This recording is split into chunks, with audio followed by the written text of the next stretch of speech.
Sarah told me those babies aren't hers. Now James spoke up. You are unbelievable.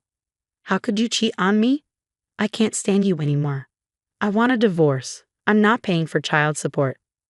With that, he shoved the divorce papers in front of me. I was so angry and disgusted. I never imagined he would do something so foolish. Fine, let's get a divorce. I took the papers and filled out my part. Here you go. My name is Anna. I'm 32 years old and a stay-at-home wife. I met my husband James through a blind date. He was close to my age and I liked how he looked. I was attracted to him right away and he seemed to like me too. We started dating and after a year we got married. We were so happy as newlyweds. But that happiness didn't last long. There was one person who ruined our newly life, my mother-in-law. She came over to our house a lot during the day and she would treat me badly. Anna, carry my bag. My mother-in-law would show up at our house without calling first and ask me to carry her luggage into the living room. She'd say, "This is my special bag, be careful with it." "Okay, Linda." And when I put her bag down gently on the sofa, she'd say, "You should at least offer me some tea," and call me a thoughtless wife. Why was she so rude when she came over uninvited? James is kind, but my mother-in-law is so mean. It was disappointing to see how different they were. My mother-in-law started coming over every day. It was really bothering me, so I decided to talk to James. "Hey, your mom has been coming over every day lately. Can you ask her to come less often?" James looked surprised. "What? Mom comes over during the day." I couldn't believe James was surprised. I thought he would agree with me, but his response was different. "Why doesn't she stay until I get home?" "You should have asked her to stay until I'm back. You should have been more thoughtful." I was shocked. I never thought he would say something like that. Plus, thoughtful was the exact word my mother-in-law always used. It felt like James was still a mama's boy. "No, it's because your mom is here too much." "It's fine. I'll call my mom. You should treat her well when she's here." James said that and ignored my feelings. After that, my mother-in-law was even worse. She treated me badly, like she could say whatever she wanted to me. "You're so slow, aren't you? You're terrible at housework and cooking. What kind of upbringing did you have?" She came over every day, stayed for dinner with James at night, and then left. It was tough, but I still loved James. I didn't think about divorce. Then my mother-in-law started asking, "Are there any grandkids yet?" We'd only been married a little over a year, but she wanted grandchildren right away. She was really pressuring me. I felt so stressed out. I started feeling down every day, so I asked James for advice. "Hey, your mom keeps asking me if I'm having babies yet. It's really hard for me." But, as I expected, James didn't seem to care. "Well, with how old my mom is, she must want to see her grandchildren. You should try your best to meet her expectations." I knew that, but why did he have to say it like that? "Wait, pregnancy is between you and me, right? I can't get pregnant by myself. Lately, my husband hasn't been helping at all. When I try to ask him out, he says he's too tired. He refuses to sleep with me because his mom is over, and he talks with her late into the night. I don't understand why he's blaming me for this. He doesn't care about me anymore and just says whatever he wants. You're just a lazy housewife, always complaining. You should be more grateful." It was James who wanted me to be a housewife. He told me he wanted me to stay home after we got married. So how could he say that? I started losing trust in James. The more we were married, the more I saw the bad side of him. The kindness he had shown when we were dating was completely gone. Now, he and my mother-in-law insult me every time we eat together. "You're not just inconsiderate, but useless. You can't have children. You really are useless. James, you should just get rid of her and move on. I'll find another young woman who can give me children." I couldn't believe he would say something like that right in front of me. Little by little, I started thinking about divorce. Then, I suddenly got sick. I went to the hospital, and to my surprise, I found out I was pregnant. I immediately told my mother-in-law and James. My mother-in-law said, "Well, you're finally pregnant. Good for you." She was surprisingly nice, while James' reaction was cold. "I see you're having a baby. Aren't you happy?" "Yes, I'm happy." James didn't seem very excited. He had blamed me for not being able to have a child, so what was going on? I was shocked, but getting a divorce while pregnant didn't seem like a good idea. Even though James was like this, he was still the main provider since I was a full-time housewife. So I decided not to get divorced until after I gave birth. Thankfully, my mother-in-law didn't bully me during my pregnancy. I guess she was trying to avoid causing me stress, which could hurt the baby.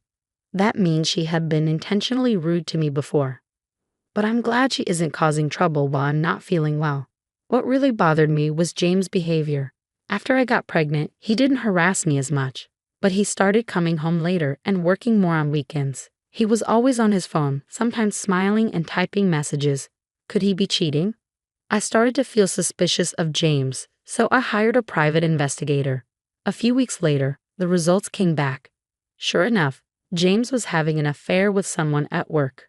Whenever James worked overtime and didn't want dinner, he was meeting his lover. When he worked weekends, he was with her. He even went on trips with her while telling me he was on business trips. I was shocked by all the evidence. I no longer loved James. After I had the babies, I would divorce him. I had made up my mind. Then I found out I was having twins. I was both surprised and happy. I was so excited that I told James, "Hey, I went to the hospital today and we're having twins. Isn't that amazing? We couldn't have children, but now I'm going to be a mother of 2. But James' reaction was just as cold as ever. "Well, that's nice." "What do you mean nice?" I asked. I couldn't believe he responded like that. I didn't love him anymore, but I wanted him to at least care about our children. I guess that was asking too much. I decided not to talk to him anymore. My mother-in-law was surprised and happy when she heard we were having twins. "Anna, you did it. It's twins, and they're both boys." My mother-in-law had bullied me, but now I felt she was better than James. After that, James and I spent most of our time not speaking to each other. Every meal was silent. I didn't even want him to come home. I was living like this day after day. Then, the day came for me to have the babies. I decided to go to my parents' house to give birth. I told James that I was going home for a while. "Oh, okay," he said, and that was all. We didn't even have any casual conversation. I went to my parents' house and had a peaceful time. Although I had decided not to talk to James anymore, I got more and more annoyed every time I saw his face, so staying at my parents' house was less stressful. My parents were so happy about the twins. They said, "You're going to have a warm family, 2 kids at once. Isn't that exciting? They're boys, so they'll be lively every day." I didn't want to tell them about the divorce because they were so happy, but I eventually told them. "I'm sorry, but James and I are getting a divorce after the babies are born." My parents were shocked, but when I explained, they understood. My father looked furious. "I can't forgive that man for having an affair," he said, looking like he wanted to punch James in the face. I stopped my father and said I wanted to wait until after the birth. My parents agreed, and I gave birth to my beautiful twins without any problems. They were so cute, and my parents were overjoyed to hold them. Meanwhile, James ignored my calls during the birth. He didn't even show up at the hospital. When I was discharged, I went to the house we used to live in to pick up my things. It was Saturday, so James should have been home, unless he was with his lover. When I got there, I saw him and my mother-in-law. They both stared at me with angry looks. "You're such a ___." Huh? I was surprised by my mother-in-law's words. "What are you talking about?" "James told me those babies aren't his." "What? You're a terrible woman. You tricked James into raising someone else's kids." "What are you saying?" I asked. Then James spoke up.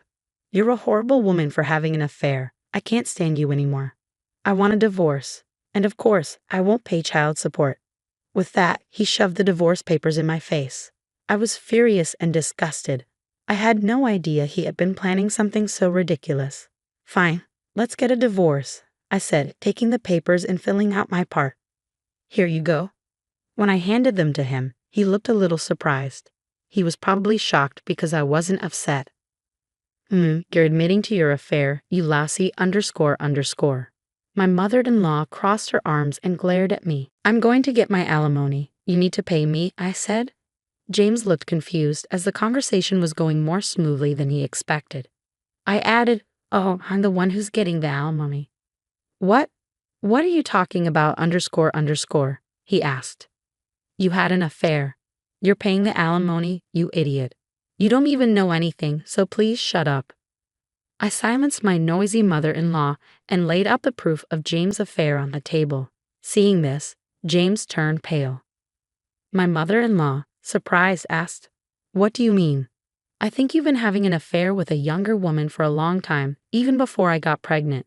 You're the one who's been unfaithful, and I have proof." "Do you have proof I had an affair?" James asked. When I said this, James fell silent. "You don't, do you?" I pressed. "So those children are yours. Are you having an affair or not? Speak up."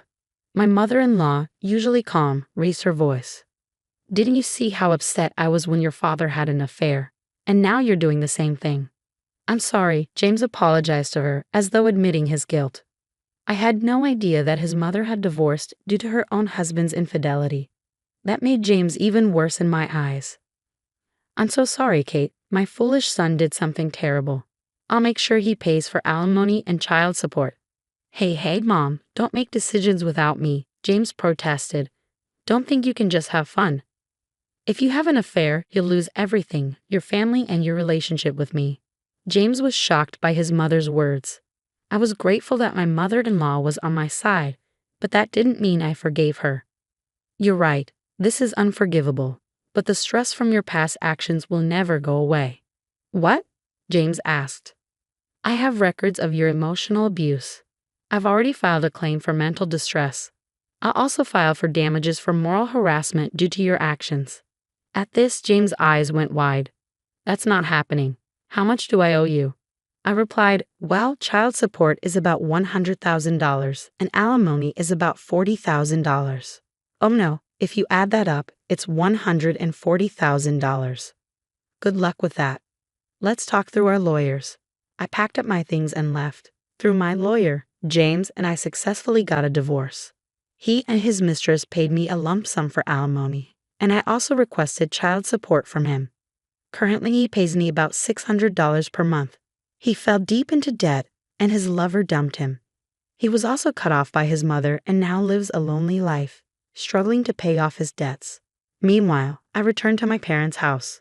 They helped me raise the kids. I found a new job and work hard every day. My twin sons are adorable and bring me so much joy. Just seeing their smiles gives me the energy to keep going.